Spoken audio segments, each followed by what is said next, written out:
اللهم صل على سيدنا محمد يا رب صل. بسم اللہ الرحمن الرحیم.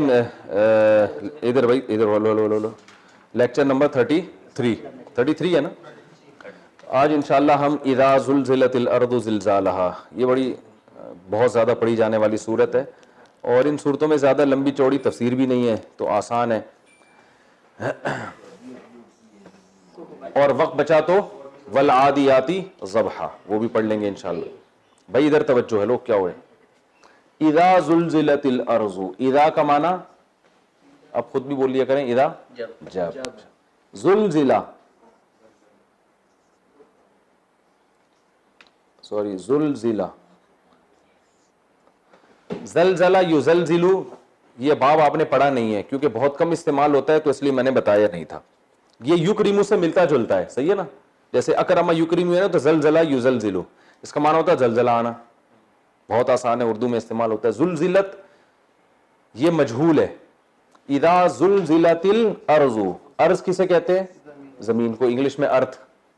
بہت سے انگلش کے الفاظ عربی سے انگلش میں گئے ہیں کیونکہ عربی قدیم زبان ہے نا، تو بہت سے عربی کے الفاظ جو ہے نا وہ کہاں گئے ہیں؟ انگلش میں گئے ہیں. تو ارتھ، یہ جو ارض عربی کا ہے، یہی انگلش میں جا کے کیا بن گیا؟ ارتھ. تو یہ ارض کا لفظ عربی میں مؤنث ہے، تو اس لیے زلزلہ کے بجائے زلزلت، جیسے ضریبت ہوتا ہے نا، تو جب ملا کے پڑھیں گے تو زلزلت تل بنا دیا، زلزلت الارض، ورنہ زلزلت الارض ہوتا تو الف سائلنٹ ہو جاتا ہے، تو زلزلت الارض. سمجھ میں آ گیا؟ ٹھیک ہے، نہیں آیا تو بھی ٹھیک ہے. اذا زلزلت الارض زلزالہا، جب زمین کو ہلا دیا جائے گا، زلزلہ برپا کر دیا جائے گا زمین پہ. زلزالہا، زلزال یہ مصدر ہے. زلزال کا معنی ہلانا، زلزلہ لانا. زلزالہا، ہا سے مراد یہی زمین ہے. جب زلزلہ لایا جائے گا زمین میں، اس زمین کا زلزلہ، یہ صرف تاکید کے لیے لگایا جاتا ہے عربی میں. اس کو اصطلاح میں کہتے ہیں مفعول مطلق، مگر یہ ٹرم یاد کرنے کی آپ کو ضرورت نہیں ہے. جیسے عربی میں کہا جاتا ہے ضربتہ، میں نے مارا اس کو، ضربن مارنا، میں نے مارا اس کو ضربن. ضربن کا معنی کیا ہے؟ مارنا. تو یہ مارنے کا لفظ صرف تاکید کے لیے بڑھایا جاتا ہے. میں نے مارا اس کو تو مارنا، مارنے والا مارا میں نے، کچھ اور نہیں سمجھ لینا، کیونکہ بعض دفعہ کنایہ کا بھی احتمالات ہوتے ہیں نا کہ پتہ نہیں کیا انہوں نے مارا ہوگا، تو ہو سکتا ہے پیار کرنے کو مارنے سے تعبیر کر رہے ہوں، کچھ بھی ہو سکتا ہے. تو یہ تاکید لگائی جاتی ہے. جلستو جلستن، میں بیٹھا بیٹھنا، یعنی واقعی مضبوطی کے ساتھ بیٹھا. اللهم صل على سيدنا محمد يا رب صل. بسم اللہ الرحمن الرحیم. Lecture number 34. سورہ العادیات ہماری چل رہی تھی. ہم نے والعادیات ضبحا کا ترجمہ پڑھ لیا، فالموریات قدحا، فالمغیرات صبحا، فاثرن به نقعا، فوسطن به جمعا. یہاں تک ہو چکا تھا. فوسطن به جمعا، یہ والی آیت سے ہم آج سٹارٹ کریں گے. فالمغیرات صبحا فاثرن به نقعا فوسطن به جمعا. وسطنا ضربنا کی طرح ہے، فا کا معنی پھر، وسطن به، بھی میں ہی کا تعلق صبح سے بھی ہو سکتا ہے کہ صبح کے وقت، اور ہی کا تعلق ٹاپوں سے بھی ہو سکتا ہے کہ بھی ان ٹاپوں کے ساتھ. وسطنا بھی، وسط کہتے ہیں درمیان کو. آپ نے دیکھا ہوگا نا، اوسط نکالی ہم نے، اس کی ریشو ہر چیز کے درمیانی چیز کو کہتے ہیں نا، بالکل اس کے وسط میں کہتے ہیں نا مشرق وسطی. مشرق وسطی کا مطلب مشرق کے جو بیچ کے ممالک ہیں، نہ سائڈ پہ، نہ دائیں نہ بائیں. مشرق کا بھی ایک ایسٹ ہوتا ہے نا، ایک ویسٹ ہوتا ہے، جیسے ایسٹ افریقہ، ساؤتھ افریقہ ایسا ہوتا ہے نا. تو وسطی یا وسط درمیان کو. فوسطن به، اللہ تعالیٰ فرماتے ہیں کہ پس یہ گھوڑے، به صبح کے وقت، جمع لشکر. جمع کسے کہتے ہیں؟ جماعت. یعنی یہ سب کچھ کر کے وہ لشکر کے درمیان میں گھس جاتے ہیں. اور لشکر بھی کوئی یہ نہیں کہ وہاں وہ گھاس پھوس لے کے بیٹھا ہوا گھوڑوں کے لیے، ٹھیک ہے نا، وہاں بھی گولے برس رہے ہیں، تلواریں ہیں، اور گھوڑا اپنی پشت پہ اپنے مالک کو بٹھا کے اس شان کے ساتھ لشکر میں گھس جاتا ہے. ان الانسان، بے شک انسان، ان الانسان، بے شک انسان، لربہ، اپنے رب کے لیے، لام تاکید کے لیے، کنود، کنود ناشکرا، فعول کے وزن پر. بے شک انسان اپنے رب کے لیے بہت زیادہ ناشکرا، یہ مبالغے کا صیغہ ہے، فعول، بہت زیادہ ناشکرا، ناشکرا ہے. یہ میں تفسیر میں بتاؤں گا کہ کیسے اس آیت کے قسم اور جواب قسم میں کیسے مناسبت ہے. ان الانسان لربہ لکنود وانہ، اور بے شک وہ انسان، علی ذالک، اس بات پر، علی کا معنی پر، ذالک کا معنی یہ، لام کا معنی تاکید، شہید گواہ کو کہتے ہیں. شہید کسے کہتے ہیں؟ شہادت سے ہے نا بھئی، کلمہ شہادت کا بھی تو ہے، گواہی دیتا ہے انسان، گواہ. اور بے شک انسان اس بات پر، کس بات پر کہ وہ ناشکر ہے، لشہید، یقیناً گواہ بھی ہے، لام تاکید کے لیے، یقیناً گواہ بھی ہے. وَإِنَّهُ عَلَى ذَلِكَ لَشَهِيدٌ وَإِنَّهُ لِحُبِّ الْخَيْرِ، اور بے شک وہ، لِحُبِّ الْخَيْرِ، لام کا معنی لیے، حب کسے کہتے ہیں؟ محبت کو. حب اردو میں محبت کا لفظ استعمال ہوتا ہے. حب الخیر، خیر سے یہاں خیر کا لفظ قرآن میں مال کے معنی میں بھی استعمال ہوا بہت زیادہ. ویسے تو خیر بھلائی کو کہتے ہیں نا، لیکن انسانوں کی نظر میں بھلائی کیا چیز ہوتی ہے؟ پیسہ. تو یہاں انسانوں کی زبان کی رعایت میں اس کو خیر کہا گیا ہے، کیونکہ یہ جو قرآن نازل ہوا یہ تو عربوں کے کلام میں نازل ہوا نا، تو جو لفظ جس زبان میں جس معنی میں استعمال ہوتا ہے تو قرآن نے بھی اس معنی میں استعمال کیے. تو خیر کا معنی کیا ہے؟ مال. اچھا، حب الخیر کٹ رہا ہے. لحب الخیری، لی کا معنی لیے، حب کا معنی محبت، خیر کا معنی پیسہ، مال. لشدید، شدید کا معنی شدید، لام تاکید کے لیے. اور بے شک انسان مال کی محبت کے لیے بہت شدید ہے، روکھڑے کی محبت انسان میں بہت زیادہ ہے. وَإِنَّهُ لِحُبِّ الْخَيْرِ لَشَدِيدٌ أَفَلَا يَعْلَمُ، آ کا معنی کیا، فا کا معنی تو، لا کا معنی نہیں، یعلم، یعلم یسمع کی طرح جانتا ہے. افلا یعلم اذا، جب، بعثر، یہ دحرجہ کی طرح، یہ باب میں نے پڑھایا نہیں ہے کیونکہ بہت کم استعمال ہوتا ہے، بس آپ اس کو اکریمہ جیسا سمجھ لیں. اکریمہ کا معنی اکرام کیا گیا، بعثر کا معنی زندہ کیا گیا. اذا بعثر، جب زندہ کیا جائے گا، زندہ کیا جائے گا. افلا یعلم اذا بعثر ما کا معنی وہ چیز، یعنی ان چیزوں کو، ما فی کا معنی میں، قبور، قبروں کو، قبر کی جمع قبور. افلا یعلم، تو کیا یہ انسان جانتا نہیں ہے کہ جب زندہ کیا جائے گا ان کو جو قبروں کے اندر ہے. یعنی انسان اس ٹائم کو نہیں جانتا ہے کہ ایک ٹائم ایسا بھی آنے والا ہے کہ جو قبروں میں آج پڑے ہوئے ہیں وہ زندہ کیے جائیں گے. پیج تو ایسے استعمال ہو رہے ہیں جیسے پیجوں کا آپ کا کوئی بزنس ہو. وحصل، واو کا معنی اور، حصل حاصل سے نکلا ہے، اردو میں استعمال ہوتا ہے. حصل حاصل. سبح یسبح، تو سبح تسبیح کیا گیا، وہ حصل حاصل کیا گیا. وحصل، اور حاصل کیا جائے گا، ما ان چیزوں کو، فی الصدور، صدر سینے کو کہتے ہیں نا، پہلے آ چکا ہے یہ صدوری، میں نے بتایا نہیں تھا وہ کھانسی کا شربت، سینے کا بلغم. تو ہمارے استاذ جب ہمیں عربی ادب پڑھا رہے تھے تو ایک عربی کی کتاب میں سوال کا لفظ آیا، انہوں نے کہا کھانسی، میں نے کہا جیسے سوالین، سوالین ہمیں تو نہیں پتا تھا سوالین کو کھانسی اس وجہ سے، کھانسی کی دوا ہے نا سوالین. تو جیسے ہی میں نے کہا نا سبق کے دوران جیسے سوالین، تو ہمارے استاذ نے ان سے کہا کہ اس کا دماغ بہت تیز چلتا ہے. کہنے دیکھو اس نے فوراً وہ جو مارکیٹ میں دوا نکل رہی ہے نا، اس نے سوال کے لفظ کو اس پہ لے جا کے فٹ کر دیا. وَحُصِّلَ مَا فِي الصُّدُورِ، اور اب وہ استاذ ابھی موجود ہوتے تو صدور سے میں صدور ہی بتاتا, بڑے خوش ہو جاتے, کہہ رہے ہیں یار وَحُصِّلَ مَا فِي الصُّدُورِ, اور حاصل کر دیا جائے گا وہ ان چیزوں کو جو سینوں میں ہے.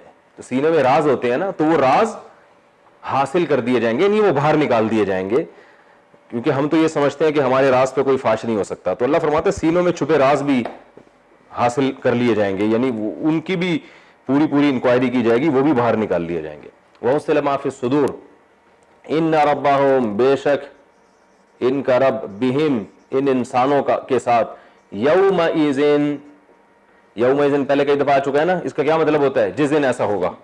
میں نے بتایا تھا یہ لفظ کا معنی رٹ لیں, یوم دن کو کہتے ہیں, اذن جس دن ایسا ہوگا. ان ربہم بہم, بے شک ان کا رب اس دن جس دن ایسا ہوگا, بہم ان انسانوں کے ساتھ, لخبیر, خوب باخبر ہوگا. لام کا تاکید, خبیر کا معنی باخبر. ان ربہم بہم یومئذ لخبیر. تو یہ تو ہم نے سورہ عادیات کو گرامر کے لحاظ سے حل کیا. اب ہم انشاءاللہ اس کی تفسیر پڑھتے ہیں. ترجمہ میں تو آپ نے پڑھ لیا, اللہ نے اس میں گھوڑوں کی قسم اٹھائی ہے. والعادیات ضبحا, قسم ہے ان گھوڑوں کی جو ہانپتے ہوئے دوڑتے ہیں. فالموریات قدحا, پھر اپنی ٹاپوں سے چنگاریاں اڑاتے ہیں. فالمغیرات صبحا, صبح کے وقت اغارہ, ایک اچانک حملہ کرتے ہیں. فاثرن به نقعا, ان ٹاپوں کے ساتھ یا صبح کے وقت غبار اڑاتے ہیں. اور فوسطن به جمعا, اور پھر صبح کے وقت وہ لشکر میں گھس جاتے ہیں. ان الانسان لربہ لکنود, بے شک انسان اپنے رب کا بڑا ناشکر ہے. تو اس کی تفسیر یہ ہے کہ اللہ تعالیٰ نے اس میں گھوڑوں کی قسمیں اٹھائی ہیں اور گھوڑے کی کیفیت کو بیان کیا ہے کہ چاہے وہ کافروں کا گھوڑا ہو یا مسلمانوں کا گھوڑا ہو. حکیم الامہ نے لکھا ہے, حضرت مولانا صلی تھانوی رحمہ اللہ نے, کہ اس سے جہادی گھوڑے ہی مراد لینا, اس پہ کوئی دلیل نہیں ہے. مطلق گھوڑے ہیں, گھوڑا چاہے کافر کا ہو مسلمان کا ہو, ہر ایک کے ساتھ وفا کرتا ہے. تو کافروں کے گھوڑے بھی اسی طرح ہی حملہ کرتے ہیں جیسے مسلمانوں کے.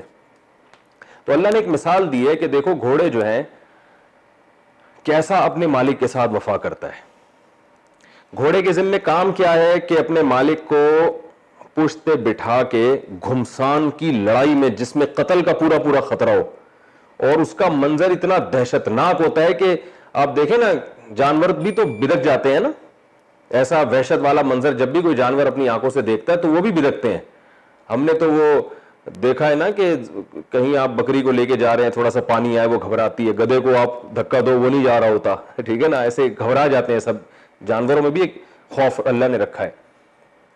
تو شیر کو آپ دیکھ لیں, جب بہت سارے بھینسوں کا جھنڈ آتا ہے تو شیر بھی پتلی گلی سے نکل جاتا ہے, وہ بھی شیر نہیں رہتا.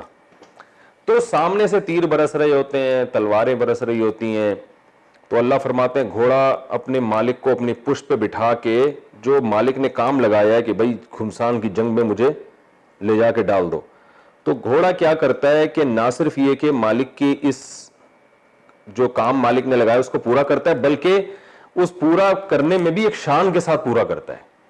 مشکل کام جب لگایا جائے نا تو کتنی انسان ٹینشن میں آتا ہے, ایسے یوں ٹیڑھا میڑا ہو جائے گا, ہائے یہ کیا مصیبت. جیسے آپ بچوں کو صبح اٹھاؤ نا, بولے جاؤ ذرا 3 انڈے لے کر آؤ, صبح سوتے ہوئے اٹھاؤ ناشتے کے لیے, تو کیسے جا رہے ہوتے ہیں نا باتیں بنا کے, اور بڑبڑا بھی رہے ہوتے ہیں, اور یہ کیا مصیبت ہے اٹھا دیا, یہ اس طرح سے ہو رہا ہوتا ہے. تو کوئی آدمی گھر آئے اور بیگم اس کو دوبارہ بولے کہ انڈے تو آپ بھول ہی گئے, دہی انڈے دونوں چیزیں کہیں تھی, تو کیسے جا تو رہا ہوتا ہے کیونکہ ظاہر ہے GHQ سے حکم آیا اس کو, لیکن کیسے منہ بڑبڑاتا ہوا جا رہا ہوگا نا. تو اطاعت کا ایک طریقہ یہ ہوتا ہے, اور ایک طریقہ یہ ہوتا ہے اس شان کے ساتھ کہ ہانپتے ہوئے جا رہے ہیں, اور ایسی شان کے ساتھ کہ ٹاپوں سے چنگاریاں اڑا رہے ہیں اور غبار اڑا رہے ہیں, اور جو ہے نا صبح کے وقت بھی حملہ کر رہے ہیں. صبح کے وقت, صبح بھی ایک چستی کی علامت ہے, ورنہ جتنے قوم میں پوستی ترین لوگ ہیں ان کا تو ناشتہ دوپہر 2 بجے ہو رہا ہوتا ہے. تو صبح کا ہونا بھی ایک چست ہونے کی علامت ہے کہ صبح کے وقت وہ حملہ کرتے ہیں. اور فوسطن به جمعا, جماعت کے بیچ میں گھستے ہیں. ورنہ انسان کو جب اتنے تیر آ رہے ہوں, تلوار آ رہے ہوں, تو وہ کوشش کرتا ہے چلو حملہ بھی کرنا ہے تو سائڈوں سے چلا جاؤں میں. لیکن اللہ فرماتا ہے گھوڑا یہ نہیں کرتا, گھوڑا کہتا ہے بھائی جہاں مالک لے کے جا رہا ہے تو جہاں جا رہا ہے وہیں گھسوں گا. تو اللہ فرماتے ہیں کہ یہ گھس جاتا ہے. تو اس سے پتہ چلتا ہے کہ بے شک انسان اپنے رب کا بڑا ناشکر ہے, کیونکہ گھوڑا اپنے مالک کے ساتھ جو وفا کر رہا ہے, جتنا گھوڑے کا اپنے مالک کے ساتھ تعلق ہے اس سے زیادہ تعلق انسان کا اپنے خالق کے ساتھ ہے. لیکن انسان اپنے خالق کے ساتھ اس طرح سلوک نہیں کرتا. اسے اللہ نے نماز کا حکم دیا کیسے سستی کرتا ہے, روزے کا حکم دیا کیسے سستی کرتا ہے, والدین کی اطاعت کا حکم دیا کیسے سستی کرتا ہے. تو بہت کم لوگ ہوتے ہیں جو اللہ کے ساتھ وفا کرتے ہیں حقیقی معنوں میں. تو اللہ نے فرمایا ان الانسان لربہ لکنود, بے شک انسان اپنے رب کا بہت بڑا ناشکرا ہے. وانہ علی ذلک لشہید, اور فرمایا کہ یہ جو دعویٰ ہم کر رہے ہیں خود انسان خود بھی اس پر گواہ ہے. گھوڑوں کے حالات دیکھ لے, کتوں سے عبرت حاصل کرنی چاہیے, کتا کیسی وفا کرتا ہے. تو اللہ فرماتے ہیں خود انسان اس پر گواہ بھی ہے. یہ تو ہم نے انسان کو یاد دہانی کے لیے کہہ دیا, تو ایک شکایت ہے انسان سے اللہ تعالیٰ کو. وَإِنَّهُ عَلَى ذَلِكَ لَشَهِيدٌ وَإِنَّهُ لِحُبِّ الْخَيْرِ لَشَدِيدٌ. اب انسان کی جو بے وفائی ہے نا, اگلی آیت میں اس کی وجہ بیان کی جائے گی, اور اس سے اگلی آیت میں اس وجہ کا علاج بتایا جائے گا. یعنی اگلی آیت جو ابھی ہے نا اس میں یہ بتایا جائے گا کہ یہ ناشکرا ہے کیوں, ناشکرا ہے کیوں, اور اس سے اگلی آیت میں اس ناشکری کا علاج کہ یہ اپنے اندر پیدا کر لو تو یہ ناشکری ختم ہو جائے گی. تو ناشکرا تو ہے, یہ دعویٰ کیا. ناشکری ہونے کی وجہ کیا ہے؟ فرمایا فلا یعلم وانہ لحب الخیر لشدید, کہ یہ مال کی محبت اس میں بہت زیادہ ہے. تو دولت کی محبت ہے, اور دولت کی محبت کیوں ہے؟ دولت سے انسان کی خواہشات پوری ہوتی ہیں. غریب آدمی اپنی خواہشات لے کے بیچارہ دنیا سے چلا جاتا ہے, وہ تو بیچاروں کو جگہ جگہ رشتوں سے ٹھکرا دیا جاتا ہے. ابھی ایک صاحب میرے پاس آئے, کہنے لگے یار وہ میں جہاں بھی پیغام بھیجتا ہوں میری تنخواہ دیکھ کے مجھے جواب دے دیتے ہیں, تو میری شادی نہیں ہو رہی. تو میں نے تنخواہ پوچھا, بیچارہ اتنا غریب تھا, میں نے کہا یار یہ تو تم نکاح کا پیغام بھیج کہاں رہے ہو؟ اس نے چند علاقے بتایا. میں نے کہا آپ وہاں نہ بھیجو پیغام, آپ ایسی جگہ پیغام بھیجو جہاں جس کے ابا کی تنخواہ آپ سے بھی کم ہو, تو وہ مان جائیں گے. کہہ رہے یار وہ میرا معیار نہیں ہے پھر. تو میں نے کہا آپ کا معیار جتنا آپ کی چادر ہے وہ چادر دیکھ کے پاؤں پھیلاؤ نا. تو غربت تو اللہ کی طرف سے ہوتی ہے, غربت تو کوئی عیب نہیں ہے اس میں. تو ہمارے نبی صلی اللہ علیہ وسلم دنیا کے مسکین ترین انسان تھے, تو غربت عیب نہیں ہے. لیکن جتنے آپ ہو اور تمنائیں آپ, میں نے کہا کیوں آپ سے کوئی خاتون کرے گی, وہ بیچاری اپنے باپ کے گھر اتنا اچھا کھا رہی تھی, وہ آپ تو اس کو بیچارے کو غربت میں رکھو گے, تو وہ کیوں کرے گی آپ سے؟ کوئی ظرف ہو کسی کا بہت بڑا تو اچھی بات ہے. تو انسان کی یہاں تمنائیں پوری نہیں ہوتی. لوگ سمجھتے ہیں دولت مندوں کی ہر تمنا پوری ہوتی, وہ بھی نہیں ہوتی. لیکن بہرحال پیسہ جو ہے نا خواہشات پوری کرنے کا ایک بہت بڑا ذریعہ ہے. تو اصل مقصد کیا اللہ فرماتے ہیں؟ یہ خواہشات کا غلام ہے. اور جب آپ کسی سے وفا کرتے ہیں تو اپنی خواہشات کو قربان کرنا پڑتا ہے. جیسے گھوڑا جب وفا کرتا ہے نا تو اپنی خواہشات کو قربان کرنا پڑتا ہے. گھوڑے کا بھی دل چاہتا ہے میں بس گدھے کی طرح نا وہ ریت میں کلا بازیاں کھاتا رہوں. جیسے گدھا نہیں کلا بازیاں کھاتا, دھوپ لے رہا ہوتا ہے اور ڈیچو کر رہا ہوتا ہے, گھوڑے کا بھی یہی دل چاہتا ہے کہ یار جیسے سارے گدھے وہ ایسے آرام سے پڑے ہوئے ہیں اور کلا بازیاں کھا رہے ہیں, اور جب چاہو آواز پھاڑ کے چیخنا شروع کر دیتے ہیں, ڈیچو, کوئی روکنے والا نہیں ہے. تو ہم بھی یہی کریں. ہمیں کیا ضرورت ہے اتنی اسپیڈ سے بھاگیں کہ وہ سانس ایسا پھولتا ہے گھوڑے کا. آپ جاگنگ کر کے دیکھو پتہ چلتا ہے سانس پھولنا کتنی بڑی ٹینشن ہے انسان کے لیے. اور پھر میں جاؤں گا تو میرے آنکھ میں بھی تیر لگ سکتا ہے, گردن بھی کٹ سکتی ہے. تو یہ ساری خواہشات پہ کنٹرول کیا گھوڑے نے. تو اللہ فرماتے ہیں انسان کے اندر ٹینشن کیا ہے؟ انہ لحب الخیر لشدید, یہ پیسے کا لالچی. اور پیسے کا لالچی کیوں ہے؟ پیسے سے خواہشات پوری ہوتی ہے, تو خواہشات کی لالچ ہے اس کے دل میں. تو یہ خواہشات اس کو خدا کی غلامی سے روکتی ہیں. خواہشات زنا بھی کرواتی ہیں, خواہشات کہتی ہیں سود بھی کھاؤ, خواہشات کہتے ہیں بوڑھے ابا کو اولڈ ہوم میں جمع کرا دو, خواہشات کہتی ہے بیوی کے ساتھ وفا نہ کرو, عورت شوہر کی کڑوی کسیلی برداشت نہ کرے, جو رشتہ داریاں ٹوٹ رہی ہیں, جو اللہ کے ہر طرح سے حق تلفی ہو رہی ہے, تو اس کی بیسک وجہ ہے خواہشات. اور خواہشات چونکہ پیسے سے پوری ہوتی ہیں, یعنی بڑی وجہ پیسہ ہے, تو اس لیے ساری دنیا کس کے پیچھے بھاگ رہی ہے؟ پیسے کے. ہم نے تو دیکھا ہے زیادہ تر جو غیر مسلم ہے نا وہ تو بہت ہی پیسے کو خدا سمجھتے ہیں, وہ تو ہر چیز میں بس پیسہ, ان کو پتا ہے بھائی ہر چیز پیسے سے پوری ہو رہی ہے. تو اللہ نے فرمایا انہ لحب الخیر لشدید, پیسے کو بے پناہ محبت ہے.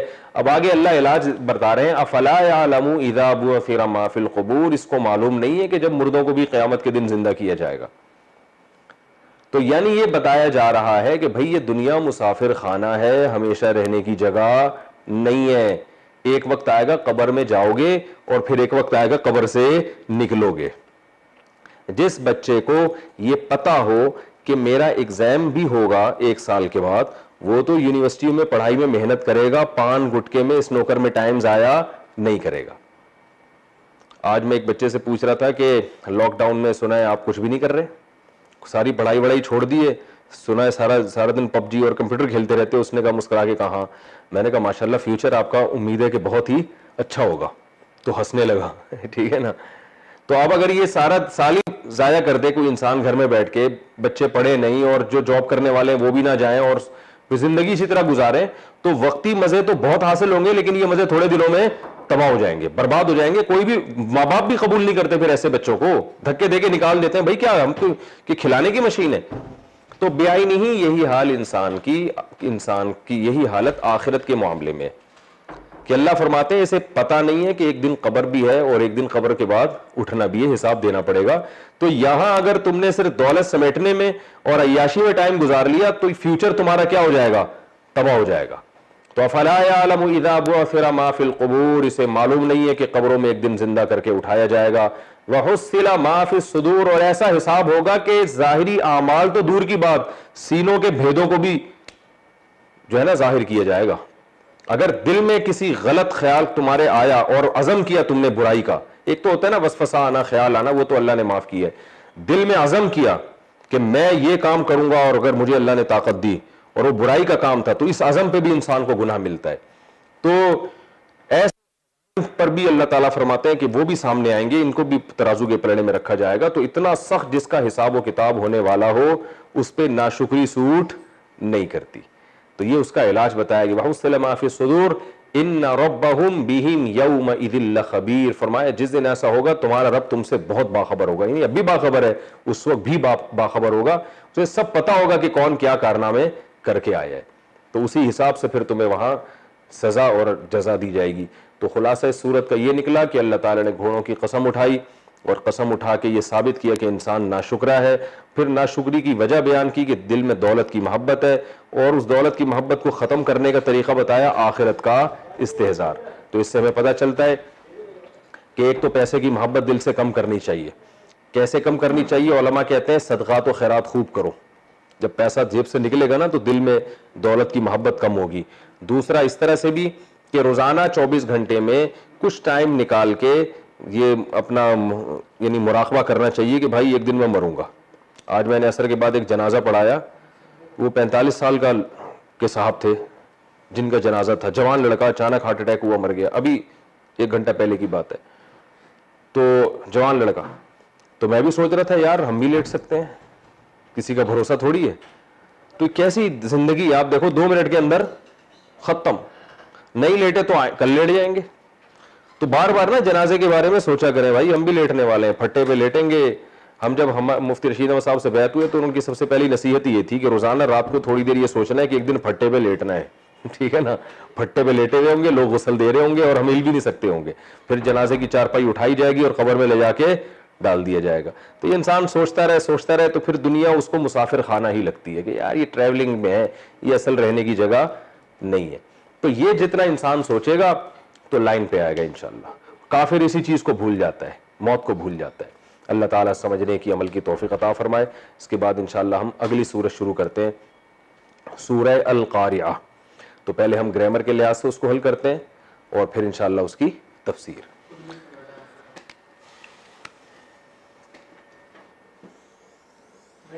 اب نماز میں جب یہ سورت پڑھیں گے تو سمجھ میں آئے گی نا, والعادیات ضبحا. عادیات دوڑنے کو کہتے ہیں, ادب. واسع خان, سمجھ میں آ رہا ہے؟ تم مشہور کرا دیا میں نے تمہارے کو پوری دنیا میں. لوگوں نے کمنٹ نیچے لکھے ہوتے ہیں واسع خان کو دکھاؤ تو صحیح. یار تم دکھا تو دو اپنے آپ, کھڑے ہو شاباش, کیمرے میں دکھاؤ اپنے آپ. لوگ کہہ رہے ہوتے ہیں واسع خان کہاں ہے؟ یہ میرا بھانجا ہے. چلو یہ دیکھو واسع خان, شاباش شاباش شاباش. ادھر آؤ, واسع خان کو دیکھ لو, یہ ہمارا بھانجا ہے واسع خان. او بھائی سوشل ڈسٹینس کے ساتھ. وہ رافع خان آئے, یہ رافع خان, یہ رافع خان, یہ ان کے بڑے بھائی ہیں واسع خان کے. چلو بھائی شاباش شاباش. چلے اچھا, عثمان بھائی کی بھی زیارت کرانی ہے. سارا سیٹ اپ جو شروع کروایا نا تفسیر کا, یہ جتنا چل رہا ہے یہ سارا عثمان بھائی کا کیا کرایا ہے. مجھے گن پوائنٹ پہ مجبور کرنے والے اس تفسیر کے لیکچر کے عثمان بھائی ہیں, تو ورنہ مجھ سے کوئی کام لینا آسان کام نہیں ہے. انہوں نے پیچھے پڑھ پڑھ کے یہ تفسیر کا گرامر کا لیکچر شروع کرایا, پھر پورا مینجمنٹ ساری عثمان بھائی کی ہے جو بیٹھے ہوئے ہیں. یہ میری جو ویب سائٹ بنانے والے یہی ہیں عثمان بھائی, جو پہلے مجھے انٹرنیٹ پہ لانے والے یہ ہیں. صحیح ہے نا. اچھا بھائی آگے چلتے ہیں. سورہ القاریعہ, بسم اللہ الرحمن الرحیم. القاریعہ, یہ صیغہ تو آپ کو پتا ہوگا ضاربتن کی طرح. قرع کا معنی ہوتا ہے ضربہ کی طرح دروازہ کھٹکھٹانا. ما ہمتی الا مقارعۃ العدا خلق الزمان وہمتی لم تخلقی. شاعر کہتا ہے کہ نہیں ہے میری ہمت, یعنی میرے ارادے نہیں ہے, الا مقارعۃ العدا, سوائے اس میرا کام 24 گھنٹے یہ دشمنوں کے دروازے جا کے کھٹکھٹانا, ٹھک ٹھک ٹھک ٹھک. لوگ تو دشمن کو دیکھ کے بھاگتے ہیں نا, تو شاعر کہہ رہے ہیں میرا تو کام ہی یہی ہے کہ کہیں دشمن نظر آئے تو دروازہ جا کے نوک کرتا ہوں میں. یہ شاعر کا اسٹائل ہے بھائی.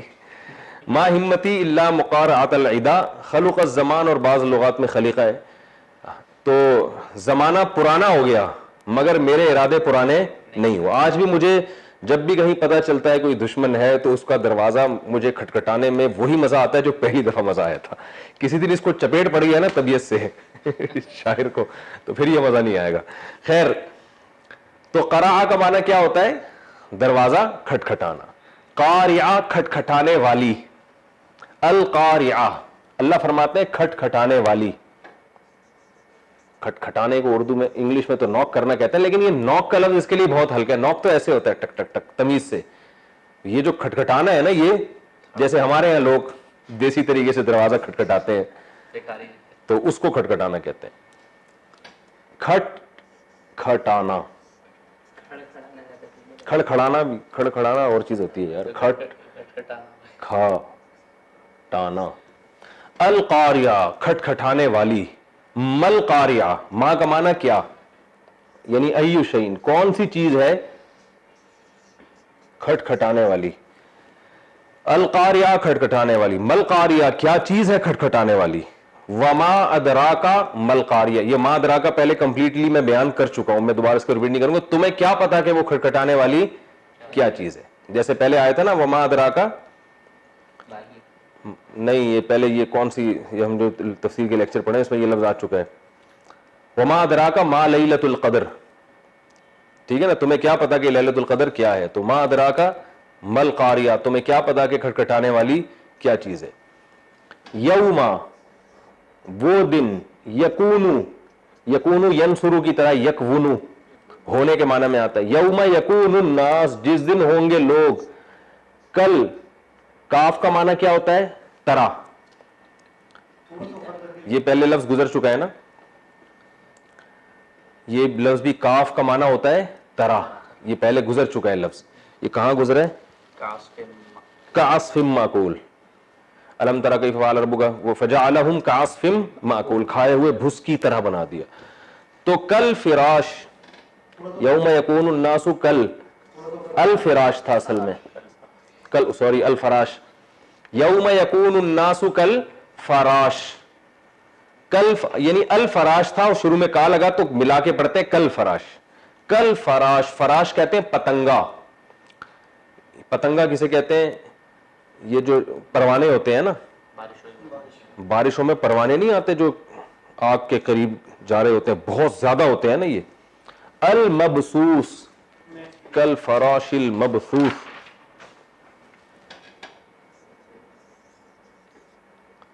المبسوس المقتول کی طرح, المبسوس المقتول کی طرح. مقتول قتل کیے گئے, مبسوس پھیلائے گئے. یہ اردو میں استعمال ہوتا ہے بس, بس عربی میں کہتے ہیں بسا تھا, باسا تھا ضربہ کی طرح پھیلانا. سورہ واقعہ میں آتا ہے نا وہ کیا ہے, اذا وقت الواقعۃ لیس وقت وکاذبہ خافضۃ رافعہ اذا رجت الارض وبست الجبال بسا, پہاڑوں کو پھیلا دیا جائے گا, بسا پھیلانا. المبسوس پھیلائے گئے,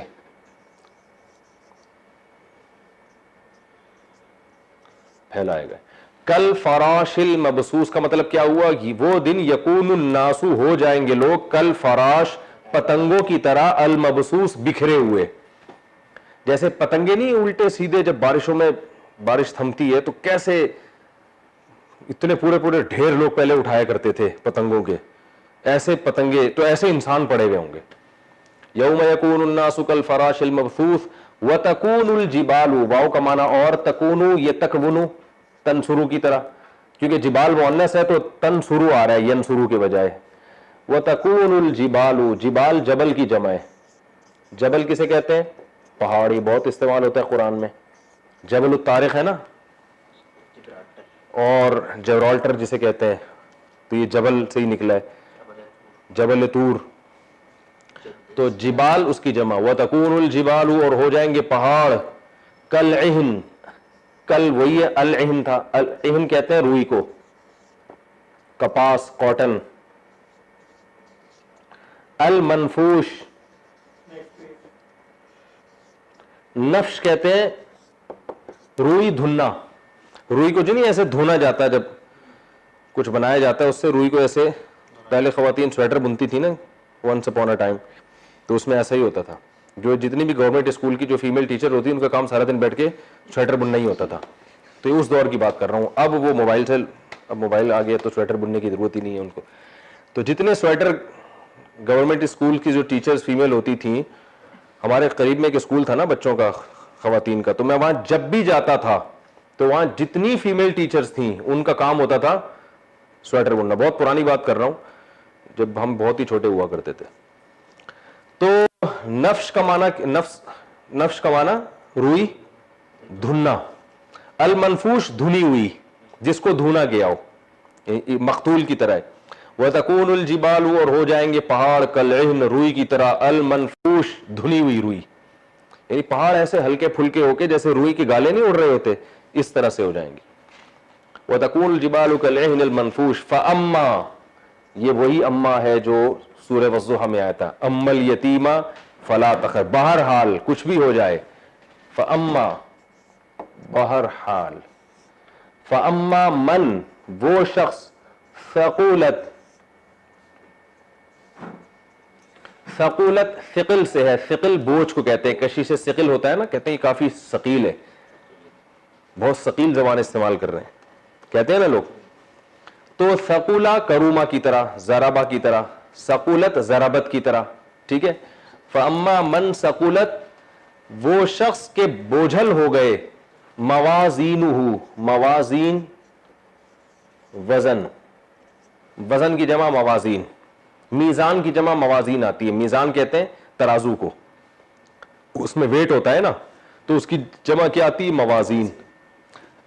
من ثقولت موازینہ, وہ شخص کے جس کے ترازو بوجھل ہو گیا. مراد نیکیوں کا ترازو ہے, جس کا ترازو کیا ہو گیا؟ بوجھل ہو گیا, جس کا وزن بھاری ہو گیا. فہوا, تو ہوگا وہ شخص, فی کا معنی معیشہ, عیشت زندگی کو کہتے ہیں.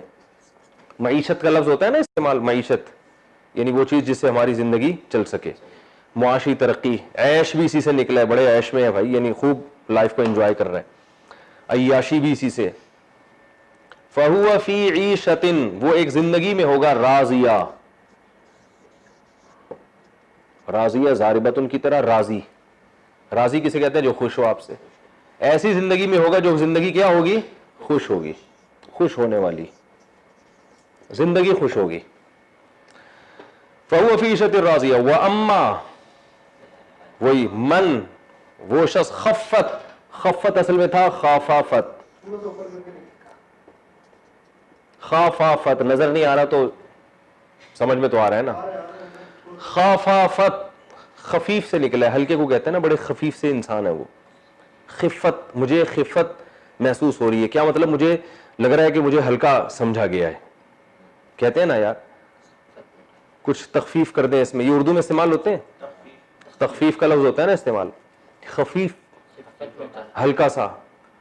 تو خفت اصل میں تھا ضربت کی طرح, خفافت تو دو ایک جیسے حرف ہیں تو ملا دیا, خفت. واما, اور وہ شخص, من, کہ جو خفت موازینہ, جس کے وزن ہلکے ہو گئے. فامہ, تو بے شک امہ, ام کہتے ہیں ہر چیز کی اصل کو, ماں کو بھی اسی لیے کہتے ہیں عربی میں کہ وہ بچے کی اصل ہوتی ہے، جہاں سے بچہ دنیا میں آیا ہوتا ہے، جو اس کی پیدائش کا ذریعہ بنی ہوتی ہے. ورنہ کا اصل معنی کیا ہے؟ اصل، کسی بھی چیز کی اصل کو. ٹھکانے کو بھی کہتے ہیں کیونکہ وہ انسان کی کیا ہے؟ اصل ہے، وہاں سے نکلتا ہے. بھائی دیکھو، آپ کو ایک آدمی کبھی وہاں بیٹھا ہوا نظر آ رہا ہے، کبھی وہاں بیٹھا ہوا نظر آ رہا ہے، آپ کہتے ہیں یار تمہارا اصل ٹھکانا ہے کدھر؟ پتہ ہی نہیں چلتا، کبھی درخت کے نیچے بیٹھے ہو، کبھی انڈا موڑ پہ بیٹھے ہو. تو بتاتا ہے بھائی میرا اصل ٹھکانا تو ہے گرو مندر پہ. تو مطلب کیا ہے کہ ٹھکانے کا مطلب بھائی گھوم پھر کے بالآخر میں نے جانا وہاں ہوتا ہے، میں جہاں بھی بیٹھتا ہوں تو نکلتا وہاں سے ہوں میں. اس کو ٹھکانے کو کہتے ہیں. تو فَأُمُّهُ کا مطلب یہاں پر کیا ہوگا؟ اس کا ٹھکانہ، یعنی بہرحال اس نے لوٹ کر کہا نا ادھر ہی. فَأُمُّهُ جس کے وزن کا ترازو کم ہو گیا، فَأُمُّهُ تو بے شک اس کا ٹھکانہ ہاویہ. ہاویہ جہنم کی ایک وادی ہے، اللہ سب کو بچائے. فَأُمُّهُ ہاویہ تو اس کا ٹھکانہ کیا ہے؟ ہاویہ ہے. اور ہوا یہوی کا معنی ہوتا ہے گرنا، لڑکنا. تو ہاویہ لڑکنے والی، یعنی وہ کوئی بھی چیز اس میں گرے گی نا وہاں پہ، تو اس لیے اس بہت گہرائی میں ہے وہ جہنم، تو اس لیے اس کا نام کیا ہے؟ ہاویہ. لیکن آپ کو اس کی ضرورت نہیں ہے، بس آپ یہ نام یاد رکھیں، ہاویہ جہنم کی ایک وادی ہے. وما ادراک ما ہی، ہاں فأمہ ہاویہ تو اس کا ٹھکانہ کیا ہے؟ ہاویہ ہے. وما ادراک اور تمہیں کیا معلوم؟ ما ادراک تو آسان ہے، ما ہی اصل میں تھا ما ہی. ماں کا معنی کیا چیز ہے؟ ہیا کا معنی یہ ہیا، ہوا کا معنی وہ، اور ہیا کا معنی ایک عورت کے لیے استعمال ہوتا ہے نا. تو یہ چونکہ مؤنث ہے، آخر میں جو ہا لگی ہے نا، یہ ہائے وقف کہلاتی ہے. ٹھیک ہے نا؟ بس یوں سمجھ لیں کہ کلام کے وزن کو برقرار رکھنے کے لیے یہ استعمال یہاں پر ہو رہی ہے. وما ادراک ما ہیا، جب عربی میں وقف کرتے ہیں تو بعض دفعہ ہا بھی لگا دیتے ہیں آخر میں. ٹھیک ہے نا؟ تو فأمہ ہاویہ تو اس کا ٹھکانہ جہنم کی وادی ہے. وما ادراکا تمہیں کیا پتا؟ ما ہیا یہ جہنم کی وادی کیا چیز ہے؟ نارن آگ ہے، حامیہ جلنے والی، گرم. حامیہ یہ بھی اس میں فاعل ہے، گرم ہونے والی، یعنی گرم آگ. یہ آگ ہے گرم جس میں ان کو ڈالا جائے گا. تو یہ تو اس کا میں نے تھوڑی سی گرامر بتا دی. اس کی تفسیر بہت آسان ہے، مختصر ہے، 5 منٹ میں ہو جائے گی انشاءاللہ. القاریات اچھا، ہر سورت کا شان نزول نہیں ہوتا. لوگ پوچھ رہے ہوتے ہیں اس کا شان نزول کیا ہے. بس شان نزول یہی ہے کہ اللہ نے عبرت کے لیے ایک چیز نازل کی ہے، بتانے کے لیے، قیامت کی ہولناکیاں بیان کی ہیں. کیونکہ مکی صورتوں میں زیادہ تر آخرت کی چیزیں زیادہ ہیں، تاکہ انسان پہلے آخرت پر یقین مضبوط ہوگا تو پھر اعمال کے لیے تیار ہوگا نا، پھر آگے حکام نازل ہوں گے. القاریات ملقاریہ، اللہ فرماتے ہیں کہ کھٹکھٹانے والی، یعنی یہاں مراد ہے کانوں کو کھٹکھٹانے والی. ملقاریہ تمہیں کیا معلوم کہ وہ قاریہ کیا چیز ہے؟ وما ادراک ملقاریہ پھر اللہ فرماتا ہے تمہیں کس نے بتایا کہ قاریہ کیا؟ یہ تمہیں کیا پتا کہ وہ قاریہ؟ یہ 3 دفعہ جو تکرار کیا گیا نا اس کی شان کو بیان کرنے کے لیے. تو یہ کوئی یعنی وہ کھٹکھٹانے والی چیز معمولی نہیں ہے، کیونکہ جب سور پھونکا جائے گا اور جو تباہی ہوگی تو انسان کے کانوں کو وہ دستک دے گی، اور انسانوں کے کانوں کو کھٹکھٹائے گی، وہ دستک دے گی. جیسے کوئی دشمن دروازے پہ آ کے جب دستک دیتا ہے تو کیسے کانپ اٹھتے ہیں نا. تو ابھی انسان چونکہ غفلت کے پردوں میں سب، کوئی ڈرامہ دیکھ رہا ہے، کوئی فلم دیکھ رہا ہے، کوئی لائف کو انجوائے کر رہا ہے، کوئی تفریح میں لگا ہوا ہے، کوئی شراب میں لگا ہوا ہے. تو اللہ فرماتے ایک چیز آنے والی ہے، ایسی آفت جو انسانوں کے دروازوں کو اور ان کے کانوں کو کھٹکھٹائے گی. سب کی توجہ پھر جب دروازہ کوئی دھڑ دھڑ نوک کر رہا ہو تو سارے کام چھوڑ کے توجہ کہاں ہوتی ہے؟ اسی طرف ہوتی ہے کہ اچانک اس ٹائم پہ کون آ گیا. تو اس لیے اللہ نے اس کی ہولناکی کو بیان کیا کہ وہ بھی اسی انداز سے آئے گی کہ ساری دنیا ہر کام چھوڑ کر توجہ کس کی طرف ہوگی؟ اسی سور کی طرف ہوگی. تو اللہ فرماتے ہیں یوم یکون الناس کالفراش المبثوث، جب وہ کھٹکھٹانے والی آئے گی جو انسانوں کے کانوں کو پھاڑ دے گی. تو یوم یکون الناس، یہ وہ دن ہوگا جب لوگ کالفراش المبثوث بکھرے ہوئے پتنگوں کی طرح ہوں گے. اتنی بڑی دنیا میں پہلا سور جب اسرافیل علیہ السلام اس سور میں پھونک ماریں گے تو اتنی بڑی تباہی آئے گی، جو آواز کی طاقت سے نا زلزلہ آئے گا زمین میں، اور اتنی بڑی تباہی آئے گی، انسان ایسے مریں گے، بہت کثرت سے آبادی ہوگی، ایسے مرے پڑے ہوئے ہوں گے جیسے پتنگے بارشوں میں. ہم نے تو بچپن میں دیکھے اتنے بڑے بڑے ڈھیر پتنگوں کے، صبح کے وقت کیسے وہ رات کو شمع جلتی تھی تو مرتے ہیں نا وہ اس پہ آ کے، اور کوئی پاؤں کے نیچے آ رہا ہے، ایسے ڈھیر لگ جاتے ہیں تو انسانوں کے بھی ایسے لاشوں کے ڈھیر لگے ہوئے ہوں گے. یوم یکون الناس کالفراش المبثوث وتکون الجبال کالعہن المنفوش. دنیا میں سب سے زیادہ طاقتور اور مضبوط چیز پہاڑ سمجھا جاتا ہے. پہاڑوں کی ہسٹری بہت پرانی ہوتی ہے. آپ کوئی گھر دیکھیں تو اس کی ہسٹری ہوگی 100 سال 200 سال. 200 سال کے بعد وہ آثار قدیمہ میں, 100 سال کے بعد آثار قدیمہ میں آ جائے گا. وہ لوگ خوش ہوتے ہیں بھائی 2000 سال 3000 سال. اور یہ پہاڑ کیا ہیں 20-20 ہزار سال پرانے ہیں, بعض ہو سکتا ہے لاکھوں سال پرانے ہوں. تو جب سے بنے اپنی جگہ پر پڑے ہوئے, ان کی جڑیں زمین میں زیادہ ہوتی ہیں. جتنی ہائٹ ہوتی ہے نا پہاڑ کی جڑ اس سے زیادہ زمین کے اندر ہوتی ہے. اس لیے قرآن میں پہاڑوں کو کیلوں سے تعبیر کی ہے. کیل اوپر کم ہوتی ہے, نیچے زیادہ ہوتی ہے. تو اللہ فرماتے ہیں یہ اتنے مضبوط پہاڑ جو ہے نا وہ آواز کی ایسی طاقت ہوگی کہ تمہیں ایسے لگے گا جیسے روئی ہے جس کے گالے ہوا میں اڑ رہے ہیں. وَتَكُونُ الْجِبَالُ كَالْعِهْنِ الْمَنْفُوشِ. اور یہ سب کچھ اللہ اس لیے تباہ کرے گا کہ اب جو آزمائش کا ٹائم تھا ختم ہو گیا, اب رزلٹ کا ٹائم ہے. تو یہاں دوسرے سور کا تذکرہ نہیں ہے, لیکن احادیث میں اور قرآن میں دوسرے مقام پر آتا ہے کہ دوسرا سور پھونکا جائے گا, اس کے بعد مردے قبروں سے اٹھیں گے اور پھر اللہ تعالیٰ کیا کریں گے کہ اعمال تولے جائیں گے. فَأَمَّا مَنْ ثَقُلَتْ مَوَازِينُهُ, جس کی نیکیاں بڑھ گئیں بوجھل ہو گئیں, فَهُوَ فِي عِيشَةٍ رَاضِيَةٍ, وہ ایک ایسی زندگی میں ہوگا کہ زندگی اس سے خوش ہوگی. یہ مبالغہ ہے, اصل میں تو انسان زندگی سے خوش ہوتا ہے نا, لیکن اللہ فرماتے ہیں زندگی خوش. یعنی زندگی خوش یہ تعبیر اس لیے ہے کہ اس کی ہر چاہت پوری ہوگی. دنیا میں آپ کوئی دیکھیں نا, کوئی بہت ہی ہر کام اس کا پورا ہو رہا تو ہم کہتے ہیں یار اس کی تو لائف اس سے لگتا ہے خوش ہو گئی ہے. کہتے ہیں نا یار اس کی تو زندگی اس پہ بڑی مہربان ہو گئی ہے, کہتے ہیں نا, حالانکہ زندگی تھوڑی کسی بھی مہربان ہوتی ہے. تو یہ قرآن کا ایک یعنی تعبیر ہے کہ جو بہت جو آدمی خوش ہوتا ہے تو ہم کہتے ہیں زندگی ہی اس پہ مہربان ہو گئی ہے. تو اللہ فرماتے ہیں اس کی زندگی اس سے خوش ہوگی. یعنی ایسا لگے گا کہ جیسے جو یہ چاہ رہا ہے اس کی لائف اس کی چاہت کو پورا کر رہی ہے. تو پورا تو اللہ ہی کر رہا ہوگا اور یہ زندگی سے خوش ہوگا. فَهُوَ فِي عِيشَةٍ رَاضِيَةٍ وَأَمَّا مَنْ خَفَّتْ مَوَازِينُهُ, اور جس کے جو وزن ہے وہ ہلکا ہو گیا, فَأُمُّهُ هَاوِيَةٌ, اس کا ٹھکانہ ایک جہنم کی وادی ہے. وَمَا أَدْرَاكَ مَا هِيَ, تمہیں کیا پتا وہ وادی کیا چیز ہے. نَارٌ حَامِيَةٌ, ایک آگ ہے جلنے والی. تو آخرت کی کامیابی بھی بہت بڑی کامیابی اور ناکامی بھی بہت بڑی ناکامی. تو معاملہ اتنا ہلکا نہیں ہے آخرت کا جتنا ہم سمجھتے ہیں, اور وہ سارا مدار قرآن سے یہ پتہ چلتا ہے اعمال پر. اس میں کہیں بھی نہیں ہے کہ جو 27ویں رات کو مر گیا فَهُوَ فِي عِيشَةٍ رَاضِيَةٍ, کہ وہ ہمیشہ کی جنت میں داخل ہوگا. اور جس کا 27ویں رات کو انتقال نہیں ہوا, لیٹرین میں انتقال ہو گیا کسی کا, ہمارے یہاں اس پر بھی معیار ہوتا ہے کہ وہ چونکہ وہ ٹرین کے نیچے آگے مرے ہیں تو بری موت ہے تو جہنم میں جائیں گے, حالانکہ ایسا کچھ نہیں ہے. یا وہ موشن زیادہ ہوئے تھے ان کو جلاب سے موت ہوئی ہے تو بری موت ہے, یہ ایسا کچھ بھی نہیں ہے. تو اعمال پر مدار ہے. البتہ پیغمبروں کو اللہ تعالیٰ ایسی موت سے بچاتے ہیں جو ان کی شان کے خلاف ہو. تو اس لیے جو مرزا غلام احمد کے بارے میں کہا جاتا ہے نا بیت الخلاء میں مرا تھا, تو قادیانی اس پہ یہ کہہ سکتے ہیں کہ بیت الخلاء میں مرنا کوئی بری چیز تو نہیں ہے. تو پیغمبر کے لیے بری چیز ہے لیکن امتیوں کے لیے بری چیز نہیں ہے. کوئی بھی کہیں بھی دنیا میں جا سکتا ہے, کسی بھی حالت میں جا سکتا ہے. تو نجات کا مدار اعمال پر ہے, ان چیزوں پر نہیں ہے. تو اللہ نے فرمایا جس کے اعمال اچھے ہوں گے وہ عیش کرے گا, اور جس کے اعمال خراب ہوں گے, یعنی اعمال تو کچھ ہر اچھے کے کچھ برے بھی ہوتے ہیں اور ہر برے کے کچھ اچھے بھی ہوتے ہیں, تو اعمال تولے جائیں گے. تولے کیوں جائیں گے, گنے کیوں نہیں جائیں گے, اس میں بڑی ایک حکمت ہے, یہ پھر کسی اور وقت بتاؤں گا انشاءاللہ. تو بعض دفعہ ایک نیکی بڑی وزنی ہوتی ہے اور ایک گناہ بعض دفعہ بڑا وزنی ہوتا ہے. تو اعمال کو کاؤنٹ نہیں کیا جائے گا بلکہ ویٹ کیا جائے گا. نیکی میں ویٹ پیدا ہوتا ہے اخلاص سے. ایک نیکی ہوتی ہے بڑی بھاری بھرکم ہو جاتی ہے, وہ بعض دفعہ ایک گناہ ہوتا ہے مگر ہوتا ایک ہے مگر ہوتا بہت بھاری ہے. تو ویٹ جو ہے نا نیکی کا بڑھانے کی ضرورت ہے. تو اور اسی طرح گناہ جو وزنی گناہ ہے ان سے انسان توبہ کرے.